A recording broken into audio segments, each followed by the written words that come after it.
Oh.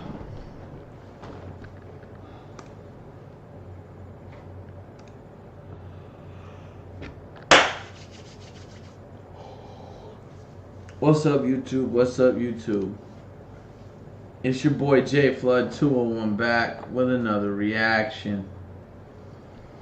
Alright, if you guys aren't following the Instagram, I don't know what you're doing, because I've been putting a lot more effort into the Instagram.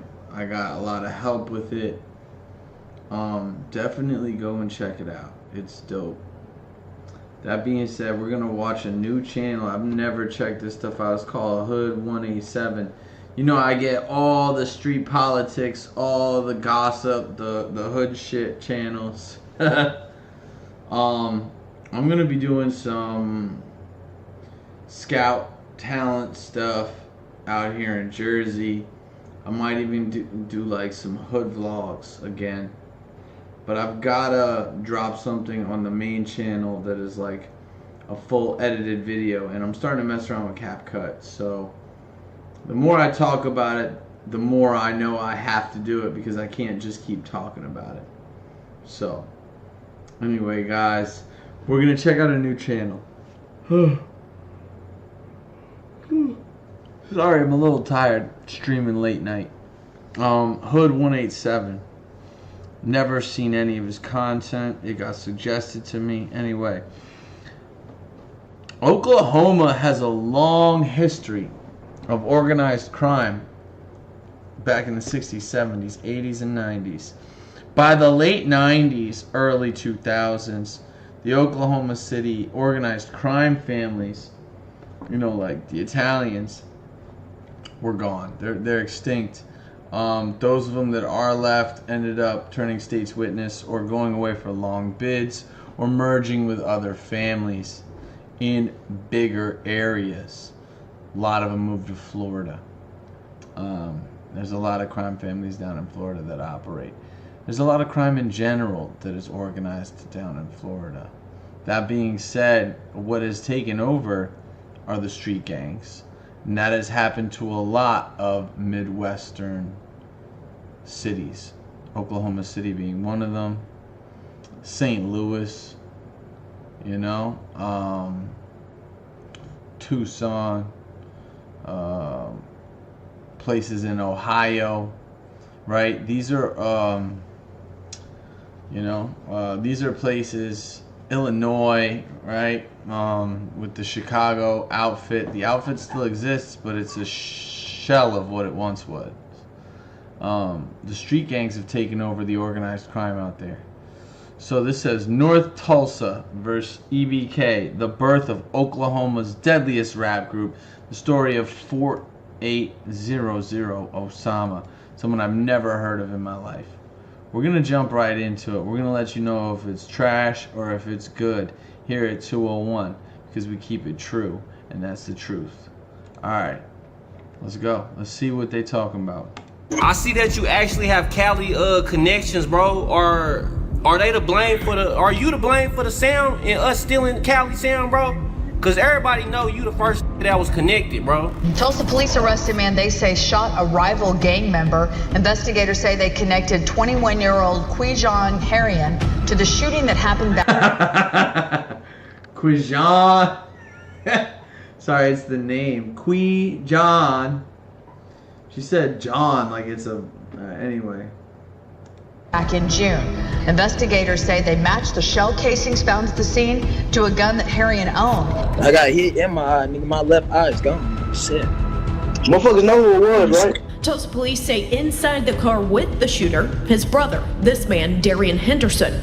Police were able to catch up with Darian back in May, but the gunman in the case, a man police identified as DeAndre Henderson, is still on the run. Quijon Harian, also known as 4800 Osama, was on track to becoming one of Oklahoma's most recognized street rappers. But despite his success in catching the attention of gangsters across the state, his career had to see a brief pause, primarily due to the deadly street war in Tulsa, Oklahoma. In this deadly gang war, 48 Osama would find himself stepping off the football field and onto the streets, tackling the opposition head-on. giving up a possible career in football to jump deep into the field known as the 40s, where he fought to defend the 48 Denver-made Hoovers and take on anyone who opposed him. Before he came 4800... Denver-made Hoovers. They got Hoovers in Denver? Where are we in this story? Alright, already I got some criticisms for Old Boy Hood 187. You gotta give us a place, a time, etc. I understand you're gonna explain to us what's about to happen with the main character, 4800 Osama, but I don't know people, places, and things, bro. I need to understand where we're at, what time this is. You know what I mean? Just a little bit of basic coloring in the background, but that's alright, bro. I'm with you.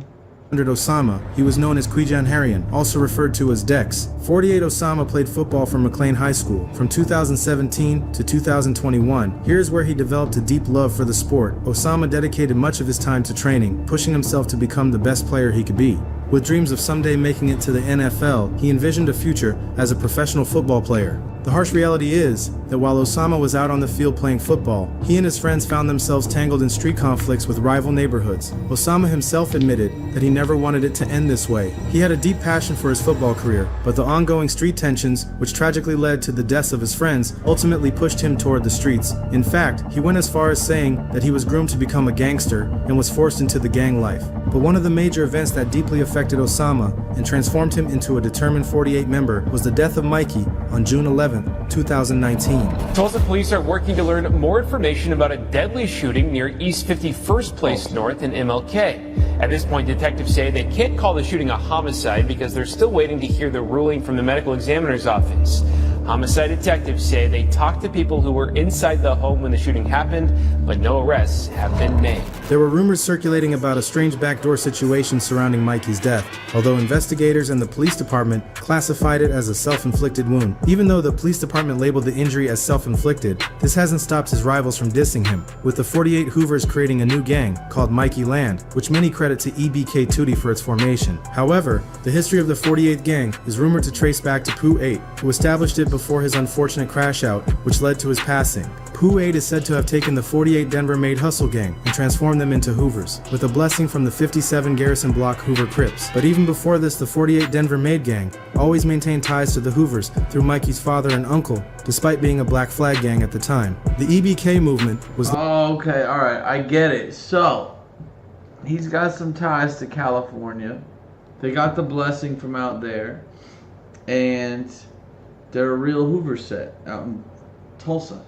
Later adopted and established... They're called the Denver Hoovers because of Denver Lane.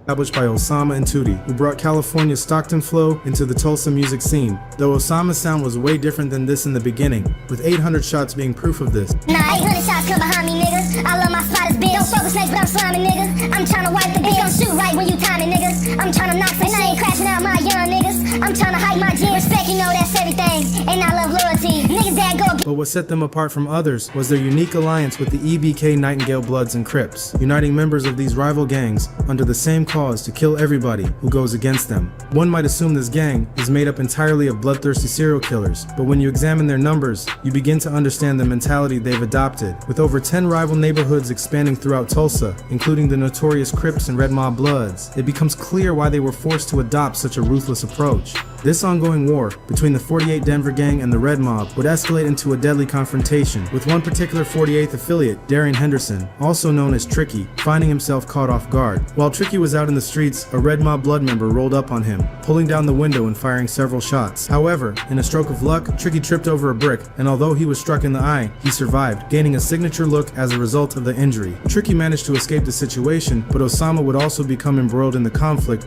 with the Red Mob Bloods, a topic I covered in my Hoover documentary, which I will now play. On June 14, 2020, 48 Osama was said to pull up to the Savannah Landing apartments. The Savannah Landing is historically a home for the Red Mob Blood set in the area. The Red Mob Blood set is known as the Five, the same gang that... So he went to spin the block on the Five.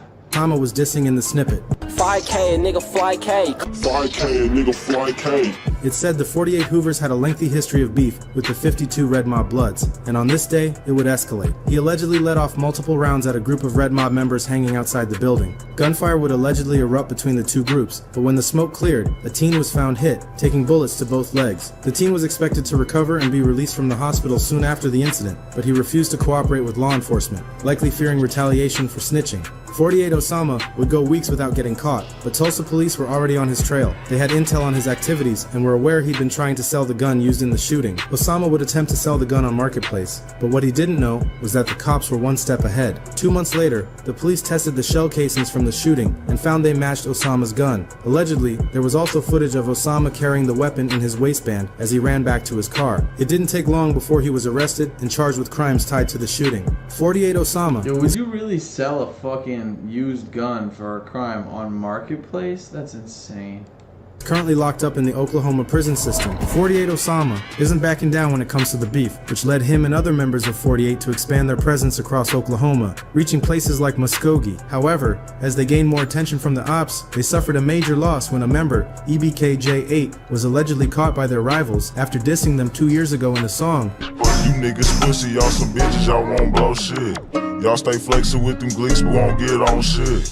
Tell your big homie next, he a dumb bitch. Take them niggas off the turf. But Redditors have claimed that the relationship between the 48 Hoovers and their rivals wasn't always as hostile as it is now. Some allege that the 48 Hoovers had ties to the 5-tray Rolling 60 Crips, with EBK Dinero 3 reportedly being affiliated with both the EBK Hustle Gang and 60 Crips, while repping 3 Shy World. It's said that EBK Dinero passed away in 2015 after a failed robbery attempt, where he jumped through a window and accidentally shot himself in the main artery, leading to his death. If this is true, it's hard to understand what might have sparked the conflict between them, since 2015 isn't that far back. But as with many gang conflicts, a lot can happen in a short time. As for another beef involving the 40s, it's believed to have started over a woman. Osama and another man were reportedly seeing the same female, which allegedly led to a back-and-forth shooting between them. This conflict later became a prominent part of his music, with the Codys becoming some of his main rivals. I just like the paper, shootouts in the 40s. The ops, my neighbors, always been outnumbered,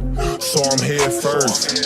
Brother rolling Reggie up, he make my head hurt. It's hard to pinpoint exactly when Osama began rapping, as he was known for uploading and then deleting songs, making it difficult to trace the start of his music career. But one thing that remains clear is that his music revolves around tragedy, with much of his work reflecting themes of loss, conflict, and hardship. Despite currently being incarcerated and aligning with the Hoovers within the Oklahoma prison system, but even with this, his music continues to make waves. Even from behind bars, he hasn't slowed down, dissing his rivals and releasing older projects from 2021. He's even recording new material using his phone while locked up, proving that his dedication to music and the streets remains unmatched. 4800 Osama is far from a studio gangster and has the potential to make a real impact, changing the sound and influence in Tulsa. The big question now is, when will he step away from the streets to focus on his craft and prove to everyone you can't step away from the streets if you're born into it like that. Alright, not enough analysis. Great quick video giving us a rundown about this artist, 4800 Osama.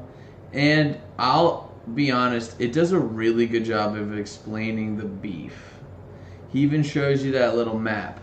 So I think he did a great job. But the very beginning of the video, you got to be like, we're, so in Tulsa, Oklahoma, we've got the Denver Lane Hoovers, and we've got the 5, whatever it was, Savannah Landing Bloods, or something like that.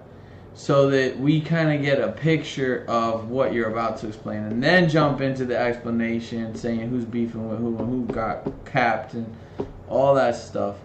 I love the rundown though. I'm gonna go ahead and I'm gonna give the guy a like. I'm gonna try to see about,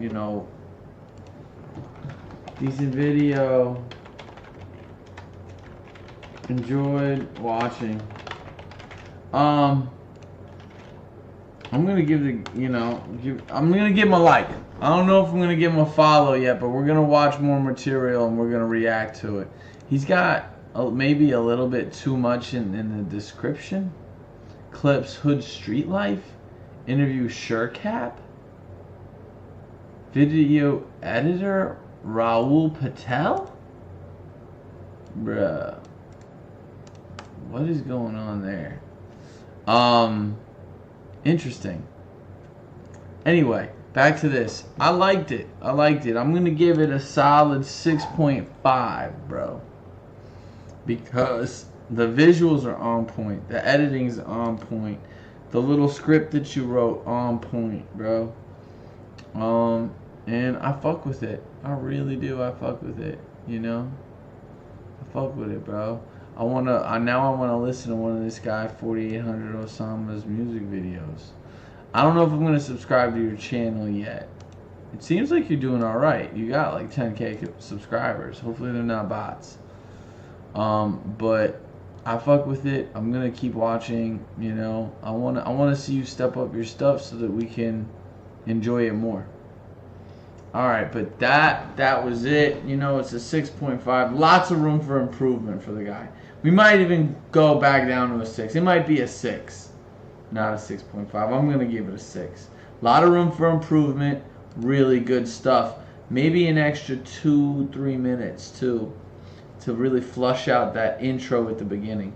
I love that it opened up with those clips, though. Like, if we go back, I love that it opens connections, up, bro, or like with like an interview. Like, I love when they do that to make you interested, and then they cut to him explaining shit. You know what I mean? Like, who is this guy? You know, and all this other shit, and like the dude with the fucking eye.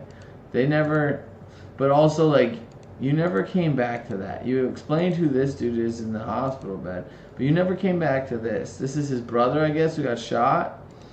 And then, I don't know. But you did explain the beef, and I really liked the explanation of the beef that you gave. It was good. Alright guys, this is JFlood201. Go ahead and go watch the video, give it a like. Alright, we're going to check out more stuff from Hood187, see if the quality improves over time, and if, you know, he still has more interesting stories. But that's it for me tonight.